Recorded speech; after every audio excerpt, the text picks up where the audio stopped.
creo que mi experticia fundamental es en plantear algunas cuestiones desafiantes y ser un poco provocador, pero la verdad que me va a costar ahora, después de Carlos y Cristina, plantear una provocación. Pero bueno, lo vamos a intentar. Estaba anteayer escuchando por casualidad, porque yo soy muy cibernauta, una conferencia de otro chileno, de un economista, hablando de provocadores, Max Neff, Manfred Max Neff, en una conferencia en un lugar. Me impresionó, porque está en el video, la van a ver ustedes. Yo, además de cibernauta, soy un editor de blog. Mi blog, les paso el aviso, se llama Mano de Mandioca. Hace ya 2 años que empezó a temblar el multimedia de Clarín, porque el multimedia de Mandioca avanza con programas de radio, televisión. Bueno, en ese blog, que se llama Mano de Mandioca, mañana, hoy a la tarde, aparece ya publicada la conferencia de Manfred, Max Neff, donde, que fue hace 2 o 3 años en La Rábida, creo que fue en la Universidad Internacional de Andalucía, ese invento que hizo Felipillo hace unos años para llevar a nuestros académicos y nuestros alumnos a doctorarse rápidamente en un buen ambiente, por cierto, interesante. Pero lo que me llamó la atención es que un tipo de la envergadura de Max Neff y de la capacidad de plantear cuestiones desafiantes estuviera ante 20 alumnos un poco anodinos, dando una conferencia donde él empieza diciendo que hay 8 millones de personas que se mueren de hambre por año y que con lo que se gastó, lo que gastaron los gobiernos de Estados Unidos, de Norteamérica y de Europa hace 3 años para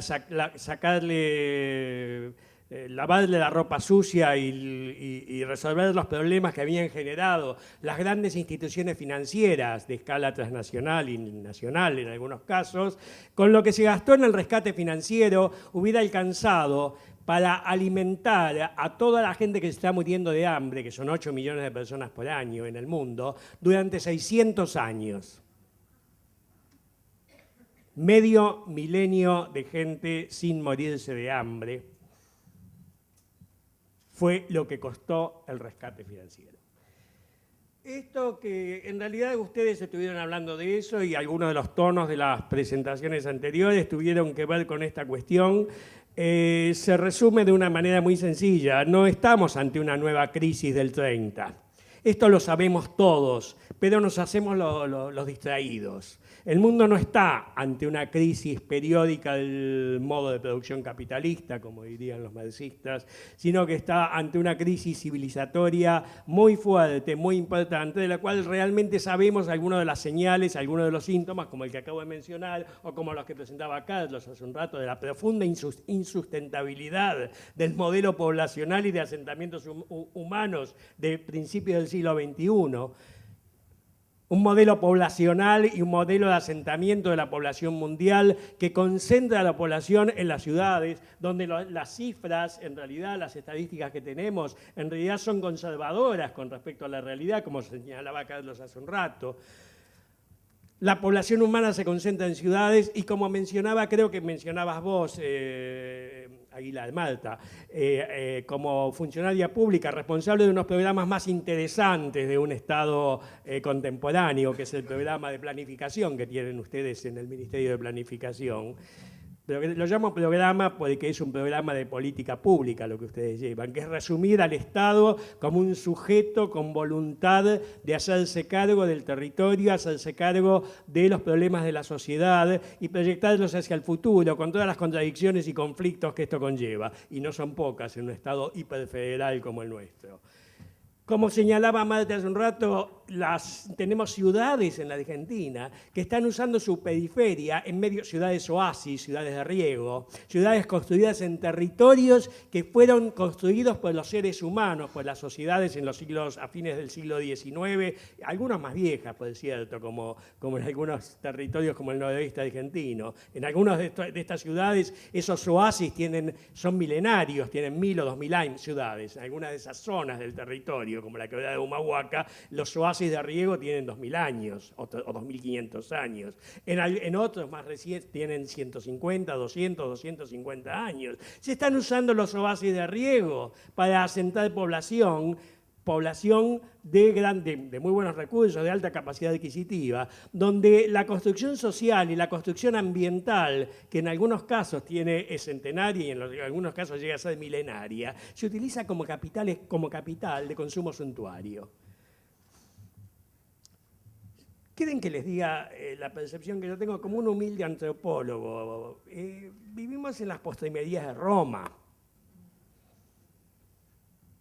Gente que consume cada vez más y cada vez más desenfrenadamente, cada vez con esta conciencia absurda de consumir bienes que son fungibles, porque la vida es corta, pero nos parece que la vida no es corta, que la vida es eterna. Esta eternalidad de los poderosos. Esto es una cosa claramente disparatada, porque ¿cómo hacen estos señores que tienen un 1%, el 1% de la población del mundo, que tiene algo así como el 30% de los recursos del mundo? No sé a escala mundial, creo que el 30 y pico. En Estados Unidos se estaba diciendo que el 1% tiene el 27 o el 28%. ¿Cómo hacen para pensar que pueden disfrutar de esos bienes? Gran parte de ese 1% encima no son gente de 20 o 30 años, que uno podría decir, bueno, quieren patinarse toda esa plata en todo tipo de orejías, descalabros, cosas fantásticas que van a hacer. No, son viejos de 60, 70 años. Voy a decirlo con una expresión casi soez. ¿Qué carajo se piensan que van a hacer con la guita que acumulan? Les agradezco las risas, porque la verdad que la única experticia que tengo yo es hacer sonreír un poco a los auditorios. Y hablando de experticia, me convocaron como a este panel de expertos, a mí que soy un antropólogo. Para nosotros los antropólogos, como creo que señalaba, se me fue ahora, Beatriz Anchorena, que me puso en evidencia diciendo de que yo iba a decir que la sustentabilidad está en la gente. Por favor, Beatriz, no me hagas nunca más esto, porque me obliga a defender esta posición frente a mis notables compañeros de paneles de expertos, donde hay algún viceministro de la Nación y ex viceministro y ex ministro de la provincia más importante, más grande de la Argentina. Me obliga a decir esta clase de barbaridades. Los únicos expertos que yo conozco en el mundo son los expertos en sobrevivir con poco. ¿Qué más experto que un campesino que no tiene ingresos, cuyos ingresos son ínfimos, que puede tener un pequeño plan, una ayuda social? Ahora tiene, bueno, puede tener el campesino típico, amigo mío de la Puna de Jujuy, que tiene 5 o 6 hijos y varias hijas que están con él, que son madres y que entonces tienen sus hijos. En este momento debe estar en una posición fantástica y muy bien, por fin la está, gracias a las políticas públicas que llevan este gobierno de la Argentina, que criticadas, diciendo que se le reparte plata a la gente para que haga no sé qué cosa. Bueno, la familia Lancay en Barrancas, allá en la Puna de Jujuy, tiene hoy la posibilidad de seguir sosteniendo un sistema económico y ecológico que vienen construyendo desde hace 2000 o 3000 años, gracias a que la familia se puede quedar ahí. Gracias a que las hijas entonces siguen pasteando ovejas, siguen pasteando llamas, pero al mismo tiempo no tienen que estar preocupándose acerca de cómo hacen para recolectar recursos de cualquier lado, para alimentar a sus hijos, para que no se conviertan en unos de esos 8 millones de personas que se mueren de hambre en el mundo, que no son personas de un mundo abstracto, sino personas de un mundo concreto. Las personas que viven en los lugares más pobres. Y justamente esas personas que viven en los lugares más pobres son los que tienen la mayor experticia.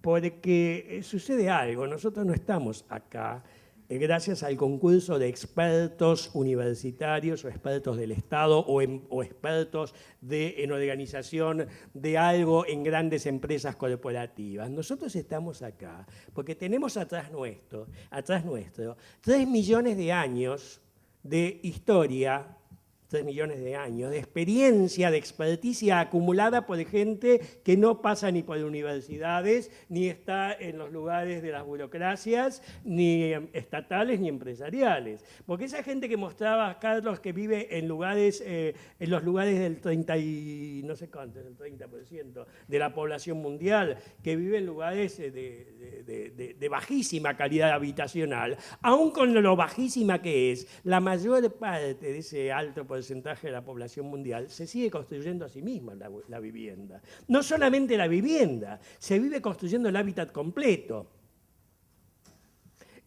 Todavía hoy, en la mayor parte de la población mundial, se construye su vivienda, se construye su ámbito barrial, se lo sigue. En la Argentina no, claro, nosotros somos un país, sobre todo en los últimos años, ha recuperado el ritmo normal que debe tener la presencia de un Estado moderno. ¿Sí? Somos un país donde esto no es tan visible, pero sí que es visible. Cualquiera que venga como vengo yo en auto por ¿cómo se llama? La avenida Cantilo, y para desembocar en la 9 de julio, pega una curva donde pasa por el medio de un lugar que es como el Alto de la Paz. La Villa 31 es como el Alto de la Paz. Y lo digo esto no despreciativamente, lo digo con alegría, lo digo justamente con el elogio que hay que darle a los habitantes de la Villa 31. Esos habitantes de ese lugar del miedo, ¿sí? Del miedo que se genera desde los grandes medios de comunicación, como los grandes diarios, como los grandes canales de televisión. ¿Sí? Un lugar que no es necesario tener ningún miedo. Los invito a cualquiera de ustedes a que nos vayamos a comer un rico picante de pollo en la Villa 31, donde hay unos restaurantes bolivianos fantásticos. Claro que algún cuidado hay que tener para hacer esto, como el mismo cuidado que tengo que tener para evitar que algún loco que pasa por la que estoy manejando, llego al peaje de la avenida esta que me hace desembocar en la avenida 9 de Julio, ¿sí? El peaje que está un rato antes de la Villa 31, paro ahí y como me ha pasado alguna vez, viene un loco corriendo y me dice: Colorado, hijo de remil puta, perdón, ¿cómo me cruzaste? ¿Cómo me encerraste? Te voy a matar, te voy a reventar. Y bueno, y yo no saco si se llegaba a sacar un revólver, como ha pasado alguna vez en ese peaje, me mataba.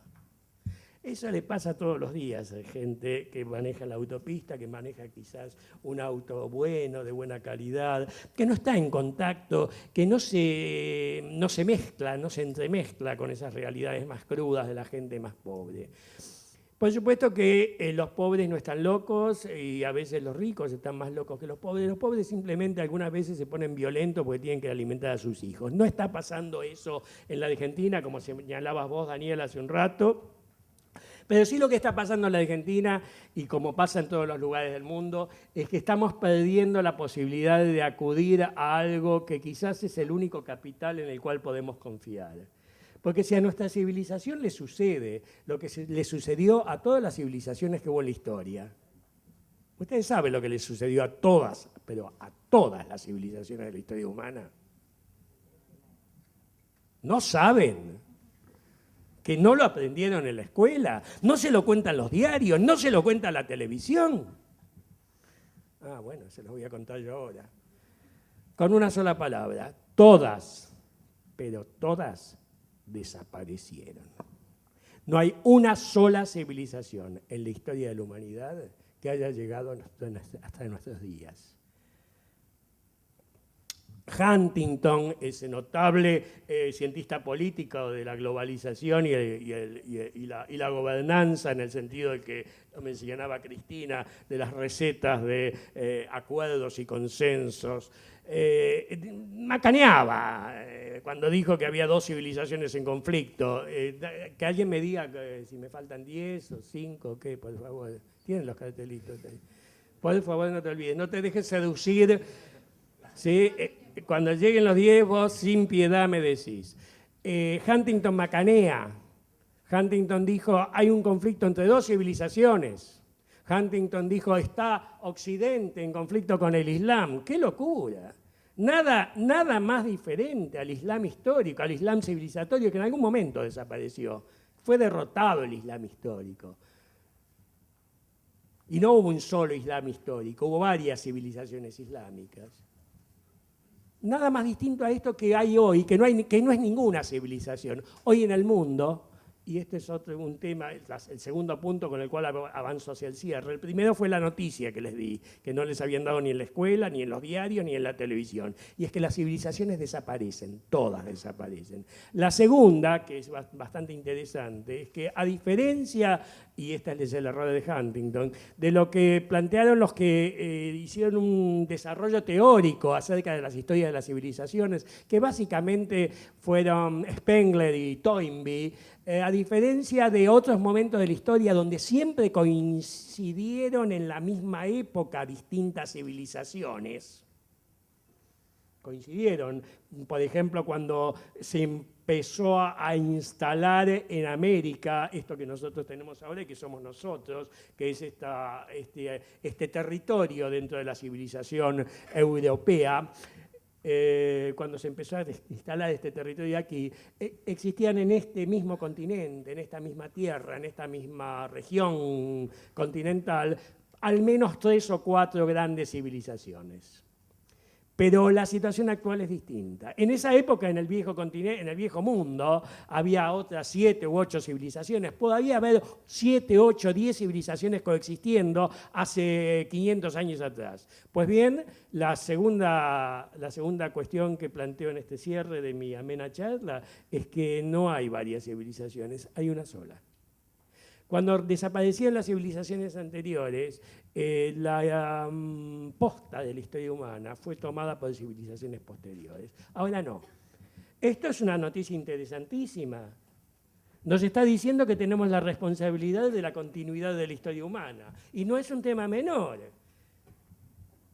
Porque, claro, el apocalipsis es nada más que un mito. El apocalipsis dice que en realidad es un mito construido sobre este hecho irrefutable de que las civilizaciones a lo largo de la historia van desapareciendo. Pero siempre viene otra. A nosotros nos toca ahora construir una situación, una salida a futuro en el cual esta civilización, que es la única que existe, no desaparezca de alguna manera, porque si se desaparece esta civilización, que es la única que existe, ahora sí que se cumplirá este apotegma antropológico de que la sustentabilidad está en la gente, es decir, en la gente más común, en los Alancay que están allá en un pueblo de la Puna, con su tropa de llamas que han domesticado hace unos 3.000 años y sembrando sus maíces y sus quinoas y sus papas que han domesticado también hace unos 3.000 o 4.000 años atrás.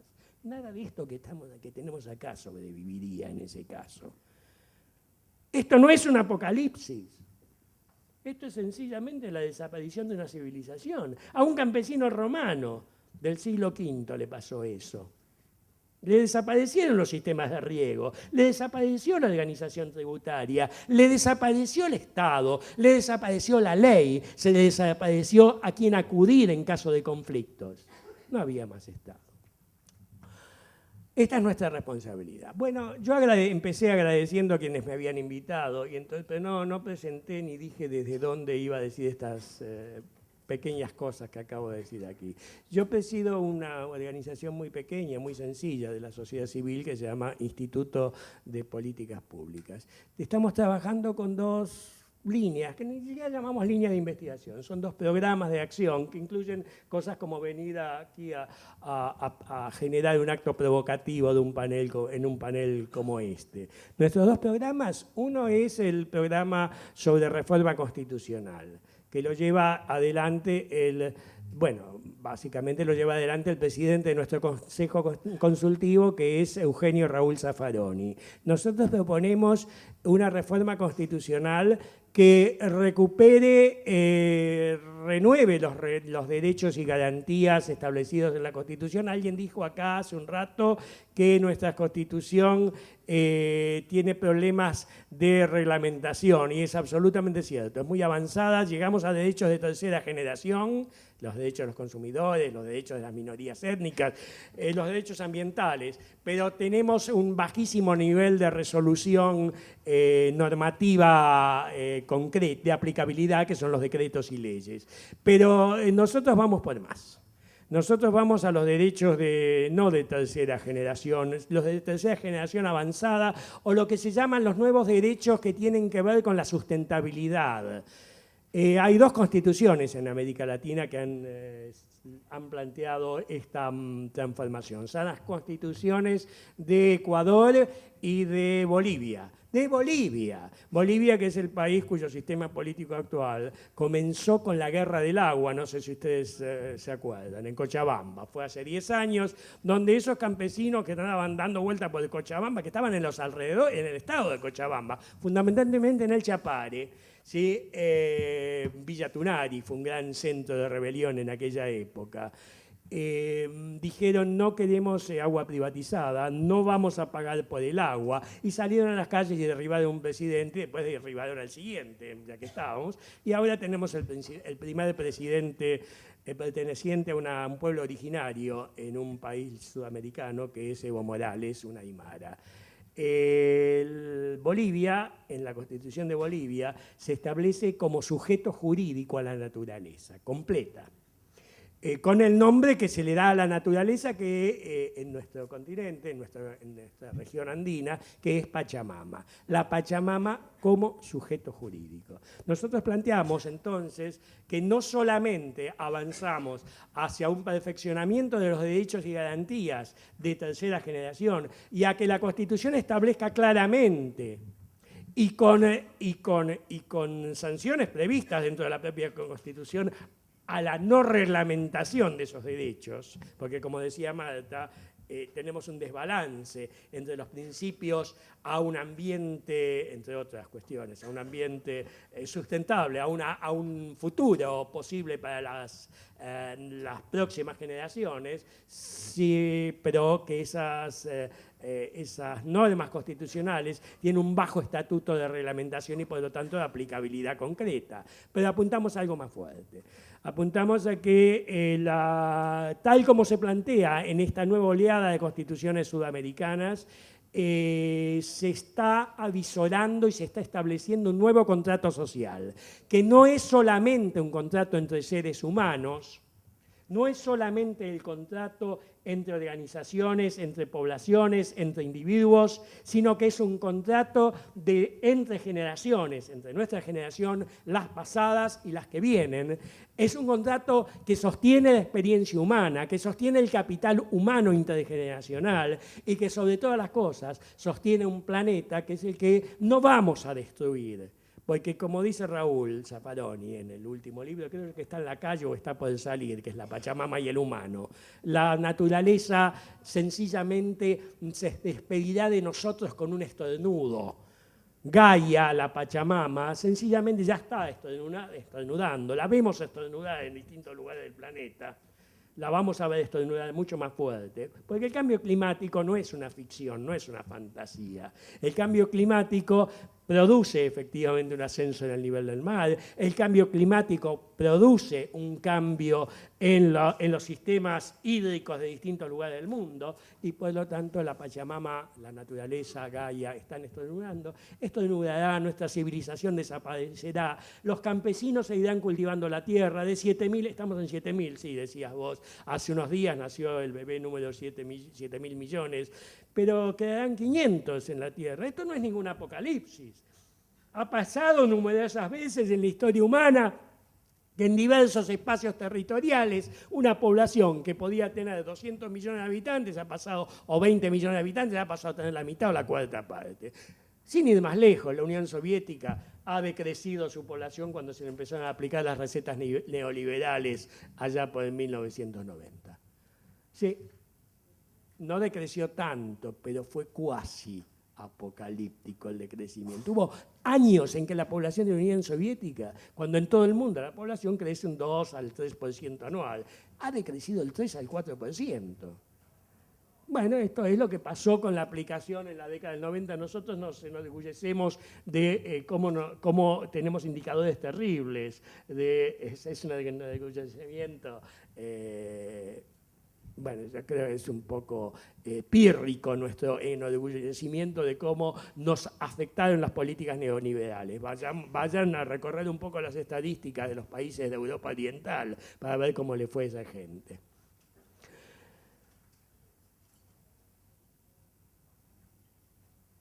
Nuestro primer programa entonces es el de reforma constitucional. ¿Me quedan 5 minutos? Y entonces presento el segundo programa, que es el mío, que es el de desarrollo sustentable. Nosotros sencillamente lo que hacemos en este programa ya no proponemos una reforma constitucional, no proponemos grandes cuestiones, sino que pedimos que se atienda a algunas de las cuestiones básicas que ya conocemos perfectamente. Acá estuvo, creo que no está, ya se fue, la representante de la Secretaría de Ambiente de la Nación. Ah, estás aquí. Vos te llamás Jarraca y señalaste que hace 40 años, y yo me voy unos 3 años antes que vos, se produjo la Conferencia de Estocolmo. Hace unos años antes de la Conferencia de Estocolmo, el Club de Roma publicó un libro que se llamaba Los límites del crecimiento. Los límites del crecimiento, era curioso, el Club de Roma estaba financiado fundamentalmente por la Fiat, entre otras empresas. Esto es un modelo que pueden asumir algunas de las empresas que creen que están operando en un planeta en el cual sus hijos tendrán, los dueños de las empresas, los hijos tendrán la posibilidad de vivir como ellos. Pues no hay ninguna obligación de que nuestros hijos vivan como nosotros. Y por supuesto tampoco los hijos de las familias que manejan algunas de las corporaciones más importantes del planeta en términos de operación ambiental. Es decir, en términos de transformación de la naturaleza. Pues bien, el Club de Roma, que estaba financiado por varias empresas bastante fuertes, planteó que el crecimiento económico tiene límites. Y los límites del crecimiento económico son sencillamente los límites de la naturaleza. Si la naturaleza, si agotamos los recursos naturales, si convertimos a los ecosistemas en ecosistemas inviables, y eso está sucediendo ahora, el crecimiento económico se deja de producir. Voy a dar un solo ejemplo. En la región amazónica y en la región chaqueña estamos talando los bosques.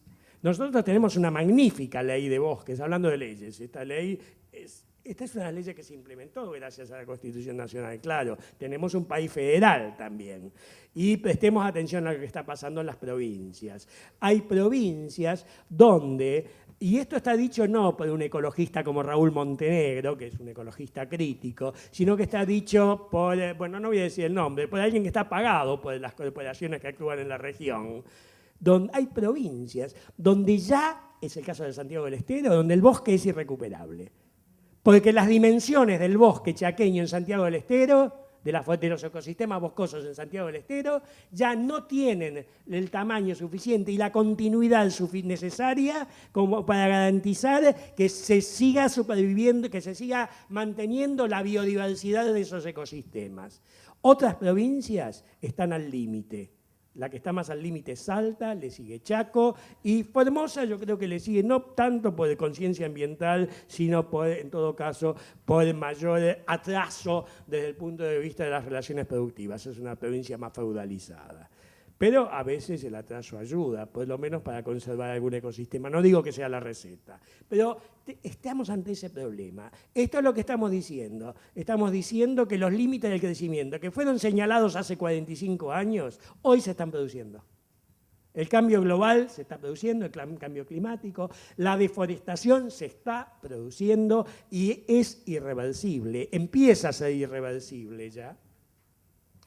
Y evidentemente tenemos que hacer algo más que declaraciones sobre economía verde, que las haremos el año que viene, sin duda, en Río +20, y declaraciones, y esa cosa alocadísima, la idea de una gobernanza mundial, sumando programas, no, bueno, si los programas aislados no tuvieron el más mínimo efecto, si el Programa de Naciones Unidas para el Medio Ambiente, si el MAB, son todas declaraciones, son todos mapas.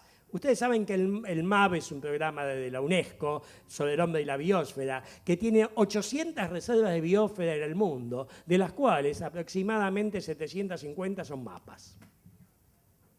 Eso es la burocracia internacional.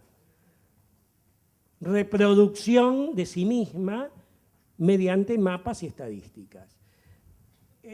Nosotros estamos proponiendo entonces al mismo tiempo que el nuevo contrato social implicado en una constitución que establezca los derechos de la naturaleza como derechos de aplicación obligatoria mediante leyes y mediante normas que establezcan sanciones a las acciones contra la naturaleza y la Pachamama, estamos proponiendo una nueva formulación de ese contrato social a partir de acciones como esta. Quiero cerrar entonces mi presentación caótica, desenfrenada y bloguera, como son siempre mis presentaciones, no solamente con una nueva invitación a visitar el blog Mano de Mandioca, del cual forma parte esta conferencia, sino quiero cerrar con reiterando la felicitación y la sensación placentera que transmití al principio a la Fundación Compromiso, que hace posible que en un evento como este alguien venga y diga, trabajemos juntos, sigamos esta línea de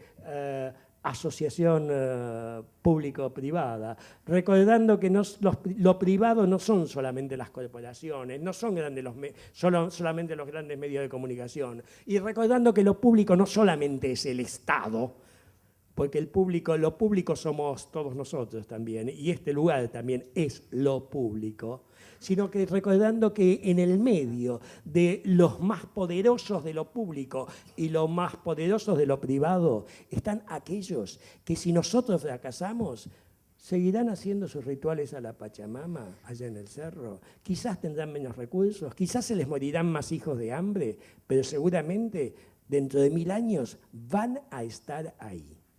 Nosotros no vamos a estar aquí. Y entonces, si recordamos eso, acudiremos al principal capital que tenemos en la vinculación público-privada para promover la sustentabilidad en los territorios, incluyendo sus ciudades, que es el conocimiento de la gente común, que es la sabiduría local, que es la experiencia acumulada de la cual nos olvidamos permanentemente y que ojalá sea tema de futuros programas y planes y planificaciones actuales de esta Fundación Compromiso, que ya quiero tanto, y de otras las instituciones donde venimos todos. Espero no haberlos dejado desalentados. Lo mío es un programa de aliento. Si nosotros desaparecemos, si esta civilización con estas características desaparece, la humanidad sigue. Vendrá otra civilización. Lo que tenemos sí es la posibilidad de sostener los mejores recursos que tenemos de esta civilización, que está en trance de desaparecer, recuperar lo mejor que tenemos, que con toda seguridad no es la acumulación de bienes, sino la inventiva, la capacidad para experimentar, para generar nuevas modalidades de organización de los territorios, de organización de la sociedad, de organización de políticas públicas y de políticas de gobierno. Si podemos recuperar eso, solamente será viable esta humanidad, recuperando también esa larga experiencia humana que expresa ese campesino que está en el cerro, manteniendo a su familia antes de que esta fantástica política pública que ha generado nuestra presidencia actual de la Nación, reelecta, y que es el plan universal, ¿no? La asignación universal por hijo, sin esa asignación también conseguía mantener a su familia, con más dificultades. Ojalá que estas políticas públicas que tenemos ahora de inclusión, de redistribución, ¿sí?, de mayor justicia social, como decía la vieja jerga de nuestro querido peronismo, sirvan para recuperar las capacidades y las potencialidades de la gente común. Bueno, muchas gracias por la atención.